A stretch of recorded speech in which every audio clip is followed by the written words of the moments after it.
ஐயா லக்னத்துல மாத்தி இருந்தா பிரேத தோஷம். இதுக்கு விஸ்வாமித்திரர் கோயில் போயிட்டு வந்தீங்கன்னா உங்களுடைய பூர்வ ஜென்மத்துடைய அந்த மாத்தி தோஷம் கர்ம நிவர்த்தியாகுன்னு சொன்னேன். இன்னைக்கு பார்த்தீங்கன்னா விஸ்வாமித்திரர் கோயில்ல பௌர்ணமி அன்னைக்கு பார்த்தீங்கன்னா இன்னைக்கு 2000 பேர் அந்த கோயில் இருக்கிறாங்க. லக்னத்துல மாத்தி யாருக்கு இருக்குதோ அவங்களுடைய ஜாதகத்துல காணாமல் போய் இறந்துருப்பாங்க. அந்த இறந்தவருடைய ஆத்மா சாந்தி ஆகியிருக்காது. அந்த ஆத்மாவை எடுத்து அடக்கம் பண்றதுக்கு உங்களால முடியாதனால, உங்க முன்னோர்கள் யாரோ ஒருத்தர் காணாமல் போய் இறந்ததுனால நீங்க ஒரு ஆதரவற்ற பிரயாணம் எடுத்து ஒரு காவல்துறை அரசு அங்கீகாரம் பெற்று ஒரு ட்ரஸ்ட் மூலியமா போய் ஒரு பிரயாணம் எடுத்து அடக்கம் பண்ணிட்டு விஸ்வாமித்திரர் கோயில போய் பௌர்ணமி அன்னைக்கு ஒரு இரவு தங்கிட்டு வந்தீங்கன்னா உங்க ஜாதகத்தில் இருக்கக்கூடிய லக்னத்துல மாத்தி பிரேத தோஷ நிவர்த்தியா. திருநெல்வேலி மாவட்டம் கூடங்குளம் விஜயாபதி விஸ்வாமித்திரருடைய ஆலயம். இந்த ஆலயம் திருநெல்வேலி மாவட்டம் கூடங்குளம் விஜயாபதி விஸ்வாமித்திரருடைய ஆலயம். ஊர் பேர் கூடங்குளம் விஜயாபதிங்கிறது ஊர் தான். விஜயம் அப்படின்னாலே ஜெயம். ஐயா அந்த இடத்துல ஒரு அற்புதமான விஷயம் இருக்குது, கேட்டுக்கங்க. எல்லா கோயிலுமே 4000 வருஷம் 5000 வருஷம் மீறின 6000 வருஷம். இந்த கோவில் மட்டும் கூகுள்ல சர்ச் பண்ணீங்கன்னா விஸ்வாமித்திரருடைய கோயில் இயர் ஆண்டு கீழே போட்டீங்கன்னா 4,76,000 வருஷம் ஆகும். அப்படி ஒரு கோவில் இருக்குது அப்படின்னா நம்ம ஊர்ல ஒரு முறையாவது நம்ம ஜோசியர் முதல் போய் கால் எடுத்து வச்சுட்டு வரணும். கரெக்டுங்களா ஐயா? ஐயா அதானே, ஒரு முறையாவது நம்ம ஜோசியரை கால் எடுத்து வச்சுட்டு வரணும். எதற்காக? அது எதற்காக கால் எடுத்து வச்சுட்டு வரலே கேட்க. ஜோசியர் கால் எடுத்து வச்சா ஜோசியர்கிட்ட வரவங்க நல்லா இருப்பாங்க. ஏன் அப்படின்னா தசரத மகாராஜாவுக்கு குழந்தை இல்லை. அப்போ விஸ்வாமித்திரர் குடும்ப ஜோசியர். அப்போ உடனே ஜாதகத்தை கணிக்கிறாரு. ராஜா உங்களுக்கு வந்து குழந்தை பாக்கியம் புத்திர தோஷம் கிடையாது, புத்திர யாகம் செய்தோம்னா உங்களுக்கு ஆண் குழந்தையே பிறக்கும்னு சொல்றாரு. உடனே ஆண் குழந்தை பிறகுன்னு சொன்ன உடனே அந்த யாகத்தை நீங்க உடனே ஏற்பாடு செய்யுன்னு விஸ்வாமித்திரர் அனுமதி, தசரத மகாராஜா அனுமதி கொடுக்கிறார். விஸ்வாமித்திரர் உடனே யாகம் நடத்துறார். யாகம் நடத்தி அந்த ஆண்டு ராமர் பிறக்கிறார். ராமர்னு பேர் வச்சது விஸ்வாமித்திரர் தான். ராமர்னு பேர் வச்ச விஸ்வாமித்திரருக்கு 25 ஆண்டு காலத்துக்கு அப்புறம் சீதா தேவிக்கும் ராமருக்கும் திருமணம் செய்து வச்சது விஸ்வாமித்திரர். எல்லாம் பண்ணி வச்சதுக்கு அப்புறம் வாழ்ந்து குழந்தைகள் எல்லாம் பிறந்து எல்லாம் முடிச்சதுக்கு அப்புறம் ராமனுக்கே டைம் சரியில்லாதனால் குடும்பத்தை பிரிஞ்சு சீதா தேவியை ராவணை கடத்திட்டு போறாரு. ராமர் பழி வச்சு ராவணனை கொள்றாரு. கொன்ன உடனே பிரேத தோஷம் ராமனுக்கே பிடிக்குது. உடனே சக்தி இழந்துறாரு. இந்த சக்தி இழந்தோடனே உடனே என்ன பண்றதுன்னு தெரியாம கருவிலேயே கிடைச்சவர் விஸ்வாமித்திரர் தானே, எங்க அப்பாவுக்கே தோசி பார்த்தவர் அவர் தானே, நம்ம அவர்கிட்டயே போய் இந்த சக்தி இழந்துட்டு நிக்கிறனே சொல்லி போய் கேட்கலாம்னு வந்திருக்காரு.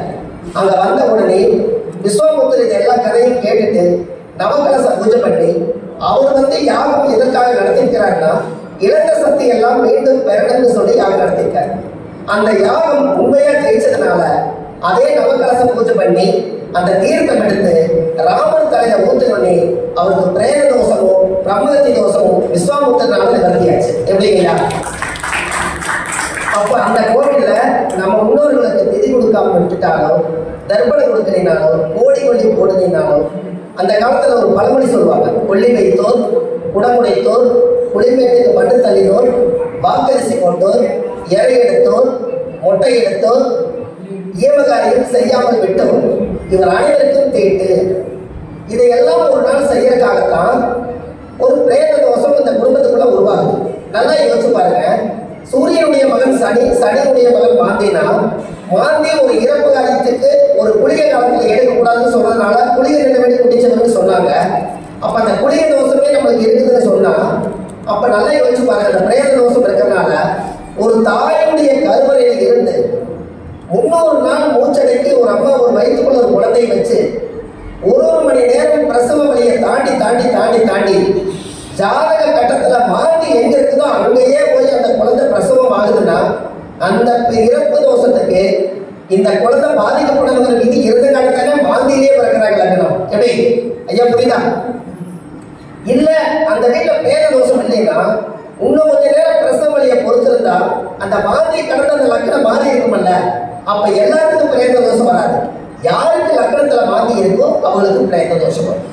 இந்த பிரேத தோஷத்துக்கு தான் அந்த ராமர் ராவணனை கொண்டுட்டு அப்படியே வந்துட்டார். அதை அடக்கம் செய்யல.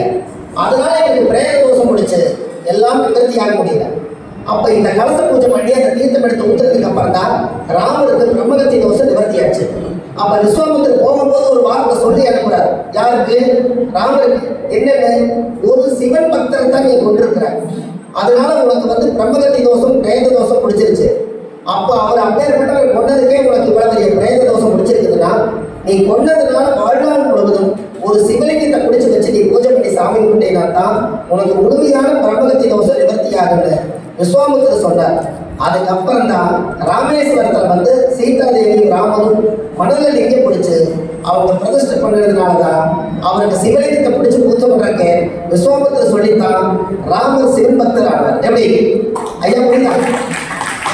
இந்த விஷயத்தை நம்ம யூடியூப்ல சொன்னதுக்கு அப்புறம் அடடா இவ்வளவு ஒரு அற்புதமான கோவில் இப்படி இருக்குதா, இது ஒருத்தர் சொல்லியிருக்காங்க ஜோசியத்துக்கு கிடைச்ச பெருமை. யாராவது எத்தனை கோயிலுக்கு நம்ம போயிருக்கிறோம், எங்கெங்கேயோ போயிருக்கிறோம்.